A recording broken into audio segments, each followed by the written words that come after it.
serio?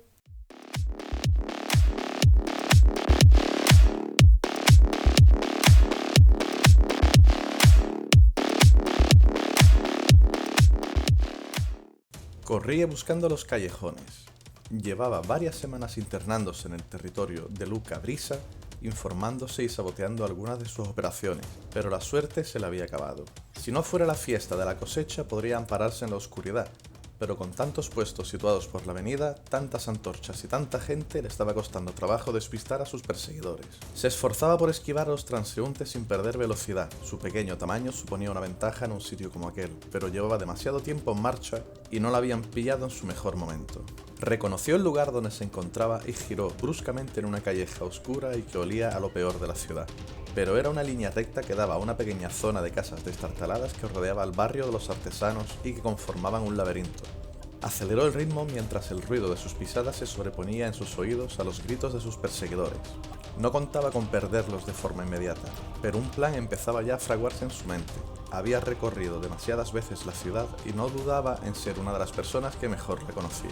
Un montón de basura con retazos de madera y otros materiales conformaban una rampa improvisada. Tomó impulso y saltó, agarrándose a un techo de madera, aupándose y rodando sobre el mismo en un fluido movimiento con el que, sin perder velocidad, siguió corriendo. ¡Está ahí! ¡Sobre aquel tejado! Sabía que no la habían pillado casualmente, le habían tendido una trampa, y ella había caído como una idiota. No contaba con que los que tenía detrás fueran sus únicos perseguidores. Como si la casualidad quisiera mofarse de ella, dos figuras encapuchadas como ella misma se estaban subiendo al edificio que tenía enfrente. Eran altos y ágiles, pero el terreno estaba de su parte. Esperaba poder perderlos gracias a algunos edificios de grandes dimensiones que había por la zona. Una pequeña destilería, una herrería, una tintorería. Se centró en sus dos enemigos y aceleró de nuevo el ritmo para actuar antes de que recuperaran totalmente el equilibrio. Saltó y agarrándose el mástil de una grúa se balanceó, golpeando a uno de ellos en la cabeza con ambos pies. Su víctima cayó a plomo con la cabeza por delante mientras la inercia la balanceaba hacia atrás y el otro encapuchado saltaba agarrándola de la cintura y tirando hacia abajo. Se agarró con ambas piernas como pudo mientras se soltaba, resultando que mientras una pierna pasaba por encima de un hombro, el otro estaba bajo la axila. Pero aún así se lanzó y se estiró hacia atrás con todas sus fuerzas, golpeando al segundo encapuchado con la parte de atrás de la cabeza a ciegas. El quejido del segundo perseguidor y el que la soltara de golpe para agarrarse sus partes nobles le remordió un poco la conciencia. Se puso de pie y escuchó atentamente para saber de dónde vendrían sus próximos problemas mientras intentaba recuperar el aliento. Otro grito azuzándola le vino por la derecha, por lo que volvió a emprender la carrera en dirección contraria. ¡Para ahí, hija de puta! El insulto iba acompañado de virotes de ballestas que escuchaba silbar a su alrededor. Había más encapuchados por los tejados vecinos que habían subido mientras ella se entretenía con sus compinches, por lo que volvió a acelerar el paso, aunque esta vez trastabilló antes de volver a recuperar el equilibrio. Se estaba cansando rápidamente. De pronto, enfrente suya se alzó un edificio que conocía bien y una sonrisa traviesa se dibujó en su rostro. ¡Fuego! ¡Fuego!, empezó a gritar alarmando al vecindario. Cruzando los dedos para que su velocidad bastara, apretó los puños y se lanzó a través de una ventana mientras volvía a gritar fuego. Los perseguidores que iban a nivel de la calle se detuvieron poco después enfrente del edificio. Se trataba de una pequeña capilla que hacía las veces de orfanato. La ciudad tenía unos cuantos. La puerta de este se abrió de golpe y una jauría de niños gritando, acompañados de algunas mujeres con hábito, salieron a lo que parecía un patio rodeado de una cerca de madera que se abría a una calle secundaria. Los niños habían salido de la cama y los encapuchados se vieron rodeados de una marea de figuras bajitas vestidas de blanco. Solo se veían cabezas mientras los vecinos de los alrededores salían a la calle y los más avispados se dirigían a la fuente más cercana con cubos en ambas manos. El líder de la persecución miró a su alrededor mientras maldecía para sus adentros. Unas horas más tarde, una figura encapuchada se internaba en un callejón a espaldas del hospital de San Pantaleón, patrón de los enfermos, en dirección a la puerta trasera. Era un edificio de 2 plantas de piedra de aspecto solemne, cuyo primer piso se adivinaba alto por la posición de sus ventanas, así como por la pequeña cúpula con estrechas cristaleras de colores que señalaban que también tenía una capilla.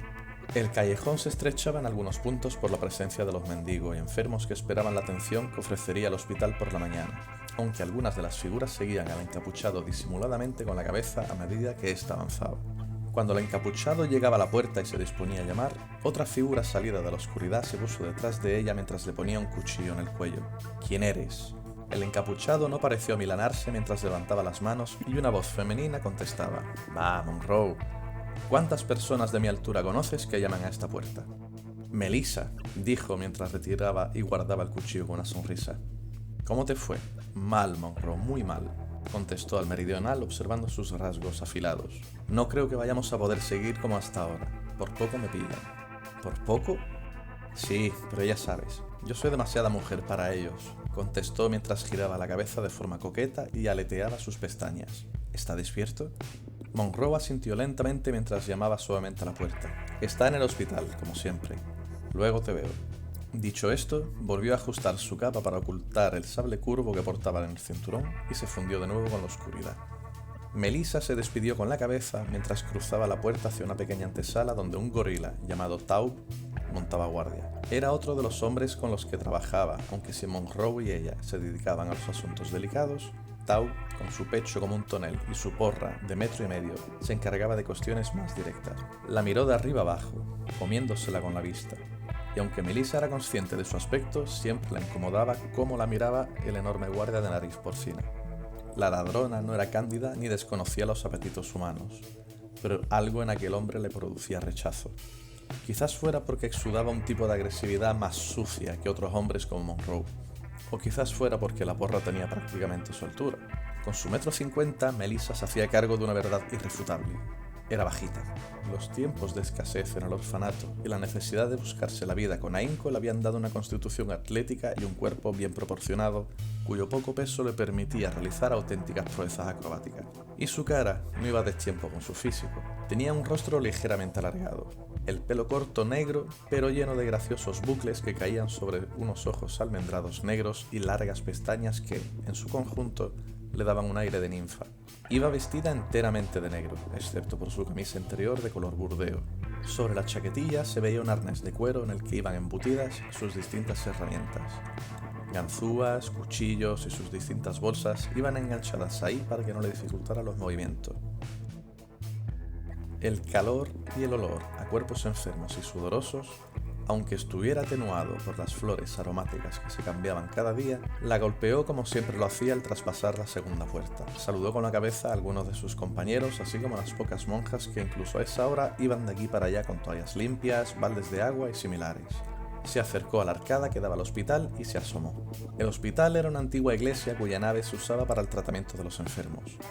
Las columnas que antaño debían darle un aire solemne ahora se usaban de apoyo para los biombos y tablones de madera, conformando así espacios donde los enfermos podían tener algo de intimidad. Los extremos del crucero eran ahora zonas de aprovisionamiento donde los materiales más usados se iban tomando y reponiendo, mientras que los espacios que rodeaban al altar, si bien este estaba limpio, también estaban llenas de cajas, libros y materiales. Quien quisiera rezar tenía que ir al pequeño santuario que estaba junto al crucero, y quien quisiera ayuda debía hablar con él, con el padre Vasili. Era un hombre joven, de estatura media y pelado como los monjes, aunque esto solo acrecentaba la redondez de sus ojos. Tenía la nariz corta y chata, y llevaba unas gafas levemente ópacas y redondas. El efecto en su conjunto era de intensa concentración.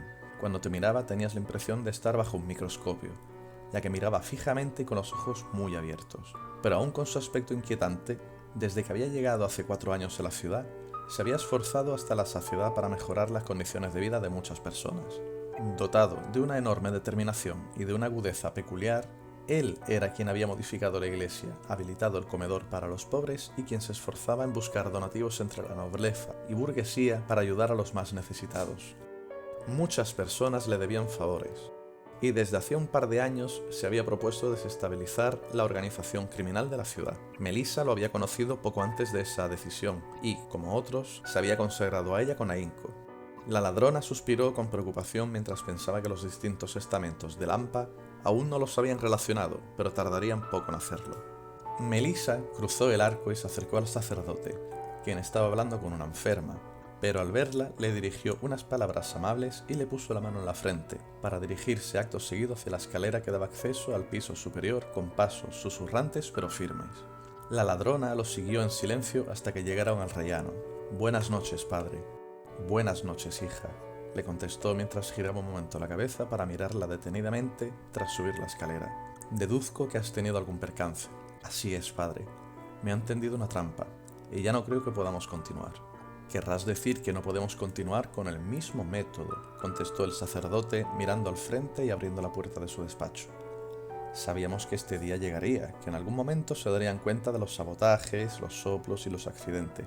Lo sé, padre, pero no esperaba una reacción tan directa, dijo Melissa mientras tomaba asiento al otro lado del gran escritorio. Esperaba que indagaran, que aumentaran la seguridad o que empezarían a usar algún tipo de código que fuera más discreto, no que prepararían una trampa.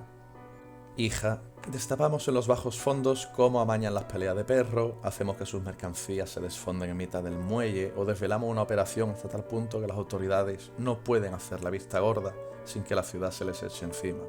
Y este año se les han escapado más esclavas de los burdeles que en todos los años anteriores. El sacerdote sonrió. Los números no mienten y ellos saben contar. Quizás haya llegado la hora de buscar un nuevo enfoque. Melissa reflexionó unos momentos sobre la situación de la ciudad. Cada barrio o zona tendía a tener unas necesidades muy concretas. Las drogas, las mujeres y la violencia eran producto que engordaban las arcas de las distintas bandas que habían aparecido con el tiempo para responder a la demanda. Pero lo que definía el territorio y suponía un mantenimiento básico del poder de cada una de ellas era la extorsión. ¿Y si las volvemos unas contra otras?, sugirió la ladrona intentando contribuir. Sin duda es una opción, pero eso podría llenar las calles de sangre y acabarían dando con nosotros, contestó el padre Vasili. Igualmente tendríamos que plantearnos qué objetivo elegir. Si elegimos un pez gordo, la magnitud y dificultad de la tarea será mayor y la probabilidad de éxito menor, ya que tendrán más recursos. Y en su caída dejarán un vacío de poder que los otros intentarán llenar provocando también sangre en las calles. En cambio, ir a por un pez pequeño puede no tener repercusión para la consecución de nuestro objetivo, aunque sí aliviará la podredumbre de la ciudad y hará a los demás más precavidos. Es un problema complejo, terminó diciendo mientras sacudía la cabeza con la mirada perdida. ¿Y si intentáramos detener la mercancía?, preguntó Melissa. Hija, contestó el padre mientras negaba con la cabeza. Queramos o no, esas mercancías forman parte de la economía de la ciudad como de la naturaleza humana. Intentar eliminarlas nos enfrentaría tanto a los malhechores como a los que sacan provecho de sus actividades. La ladrona se recostó en su silla empezando a sentir desesperanza. Paseó la mirada por el despacho fijándose en los libros de las estanterías, la balanza que había en una rinconera y las plumas de cuervo afiladas y pendientes de afilar que había a un lado de la mesa. No tenemos poder de ningún tipo para dar el siguiente paso, dijo Melissa con un suspiro. El padre Vasili seguía con la mirada perdida mientras su ceño empezaba a fruncirse. Necesitamos aliados. Quizás controlarlas sea una opción, aunque hay un producto que aún no nos hemos atrevido a tantear, caviló el sacerdote mientras tomaba una hoja de papel, pluma y un tintero. Descansa. Quiero que mañana entregues un mensaje y que luego desaparezcas durante un tiempo, hasta que las cosas se calmen. Empezó a rasgar el papel con furia mientras sonreía. Te haré llamar. Melissa dudó, pero asintió con la cabeza mientras se levantaba. Cuando tenía la puerta entreabierta y estaba a punto de salir, el padre Vasili la llamó. Melissa, ¿confías en mí? La ladrona lo miró durante un segundo y contestó. Sí, padre, siempre. A la mañana siguiente, Melissa, disfrazada de pillo y con un sobre en el bolsillo, iba por la calle mezclándose con los grupos de granuja que se iba encontrando. La habían avisado de que la gente de Luca Brisa la estaba buscando, por lo que procuró tomar precauciones sin que ello calmara sus nervios. Con todas las bandas que había en la ciudad, no esperaba que fuera la de Luca Brisa quien la estuviera buscando. Retomó el hilo de los pensamientos que tuvo la madrugada anterior y los completó a la vez que tragaba con dificultad. Mientras las distintas bandas extorsionaban distintas partes de la ciudad, Luca Brisa extorsionaba a las bandas. Sin que nadie hoy día realmente supiera dónde encontrarlo, el rey de Lampa había aparecido muchos años atrás haciéndose un nombre rápidamente. A los pocos años ya manejaba la cofradía más poderosa de la ciudad, hasta que años más tarde tuvo, o quiso, no se sabe, que inventarse un escalón más, un paso más allá de las bandas con el que nadie había aspirado siquiera a imaginar, y lo hizo suyo.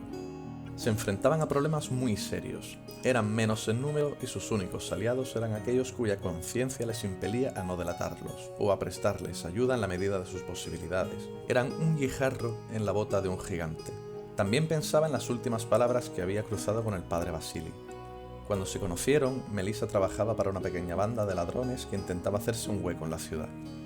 La mayoría eran gente de la calle que había tenido que aprender a sobrevivir. Si no se habían criado en las mismas calles, habían rebuscado en los mismos contenedores y se habían enfrentado a los mismos problemas.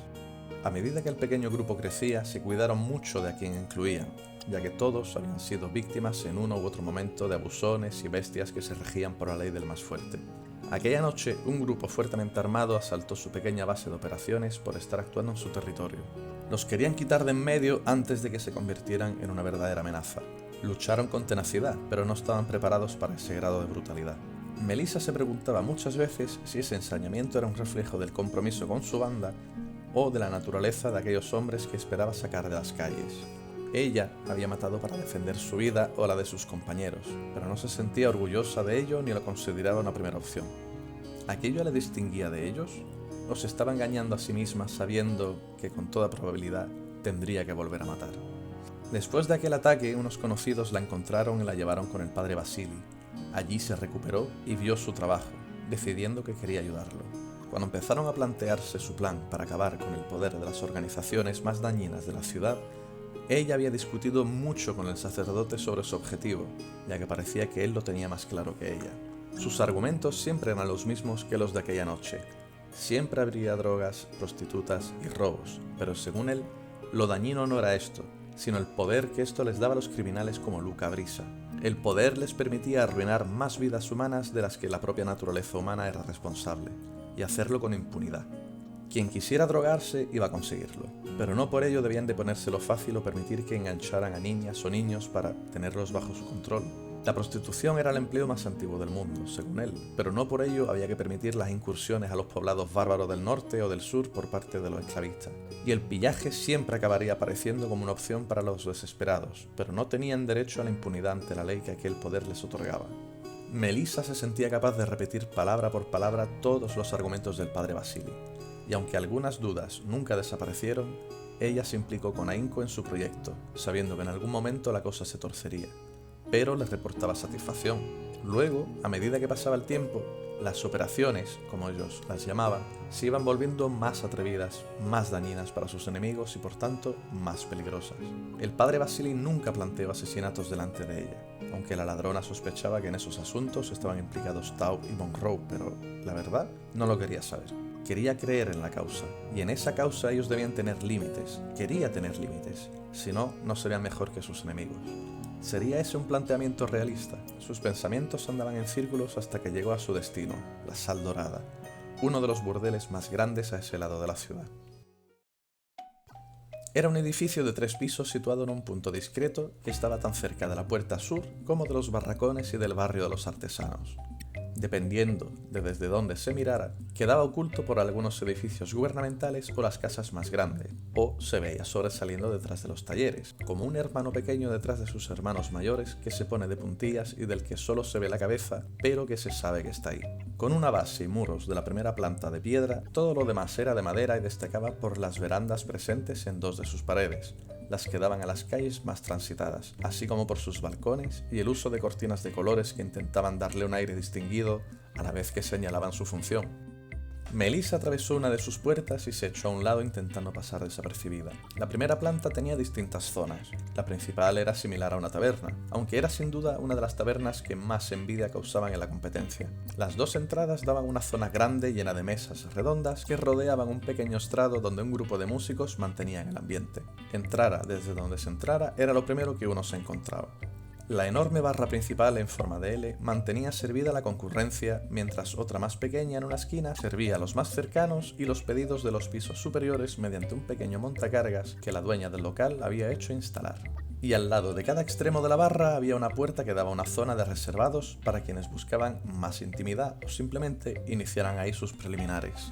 La dueña del local se paseaba por la sala comprobando que todo estuviera en orden. Se hacía llamar Madame Claudette, y para quien no la conociera sería fácil confundirla con una chica del lugar demasiado arreglada o con un mercader que se había equivocado de sitio, aunque en cualquiera de las 2 opciones llamaba la atención por su belleza. Tenía la piel de color canela, ojos negros almendrados y el pelo negro recogido sobre la cabeza con distinción, pero no demasiado alto. Ese día vestía un conjunto de falda color crema con una chaqueta de color rojo que se superponía a la falda por toda la parte de atrás y se amarraba con lazos cruzados a la altura del generoso busto. Quien observara atentamente vería muy bien disimuladas unas aberturas en la falda a la altura de la cadera, por donde asomaban unas botas de cuero negro que llegaban por encima de la rodilla. En las calles corrían rumores sobre cómo se había hecho dueña del local sobre el anterior propietario poco después de llegar a la ciudad. Melissa había escuchado distintas versiones y ninguna era agradable. Madame Claudette no se esforzaba en desmentir aquello, ya que prevenían a los maleantes de pequeño calibre de dar problemas, aunque no solo aquellos rumores servían para mantener su posición de respeto. Era bien sabido que no tenía ninguna paciencia con aquellos que fueran a su local con una idea equivocada. Melissa la conocía desde hacía tiempo, aunque no de una forma demasiado íntima.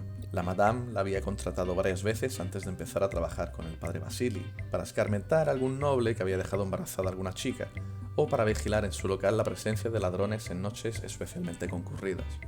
Últimamente, incluso los había ayudado a rescatar a las esclavas de los peores burdeles de la ciudad, ya que Claudette tenía los recursos y contactos necesarios para ayudarlas a ganarse la vida por sus medios o ayudarlas a salir de la ciudad. De un modo u otro ganaban poder, reputación e influencia. La ladrona no se imaginaba qué querría el sacerdote de la poderosa mujer, y aunque podría haber abierto el sobre y leer su contenido sin que se notara, no quería hacerlo. Quería confiar en él. Melissa salió de su esquina cuando vio que la dueña miraba en su dirección y después de saludarla con la cabeza se dirigió a la zona de los reservados, sabiendo que había uno dedicado a los asuntos de la Madame, protegido de oídos indiscretos. Una vez allí, tiró un poco de su disfraz para acomodarse y esperó la llegada de la anfitriona, la cual no se hizo esperar. «Buenos días, adorable Melissa», la saludó mientras tomaba asiento enfrente de ella. «Es muy temprano para empezar con subterfugios, ¿no crees?» «Lo siento mucho, Madame Claudette. Vengo a entregarle un mensaje del padre Vasily», le contestó mostrándole el sobre. «Vaya, veamos qué desea nuestro defensor de las causas perdidas», dijo mientras tomaba el sobre y lo abría. «He escuchado que ayer, quizás, alguien tuvo problemas en el orfanato del barrio de los artesanos. ¿Sabes algo de ello?» «Quizás sí, Madame Claudette», contestó Melissa con una pequeña sonrisa apurada. «Sabes que cuando quieras retirarte o cambiar de oficio, aquí hay sitio para ti», dijo su anfitriona después de chasquear la lengua y empezar a leer la carta. «Eres una mujercita preciosa, a la que no me importaría ver usar sus encantos». Melissa se removió inquieta en su asiento mientras intentaba mostrar una sonrisa educada. La imagen que pujaba por abrirse paso en su mente no acababa de hacerla sentir cómoda. «Quizás algún día, cuando decida retirarme como usted dice, Madame Claudette. Es usted muy amable». «Claro que sí, pequeña», le dijo la Madame mientras volvía a doblar la carta, sonreía y la miraba con ojos brillantes. «Gracias por traer el mensaje. Desayuna aquí si quieres. Invita a la casa».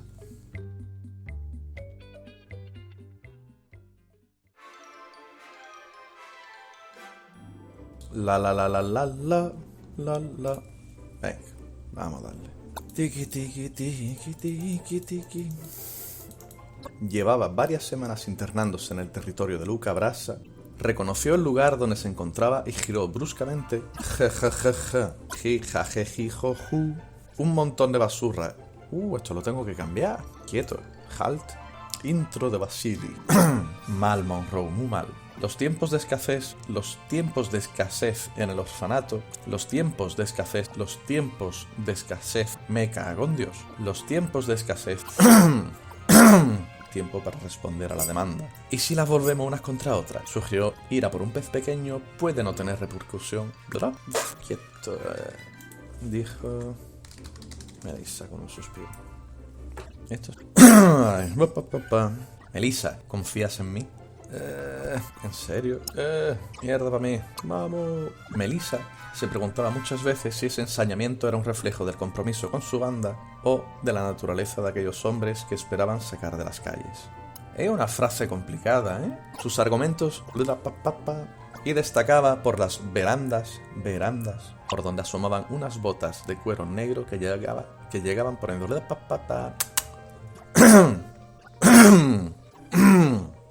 La imagen que pujaba por abrirse la imagen... If I were a rich man...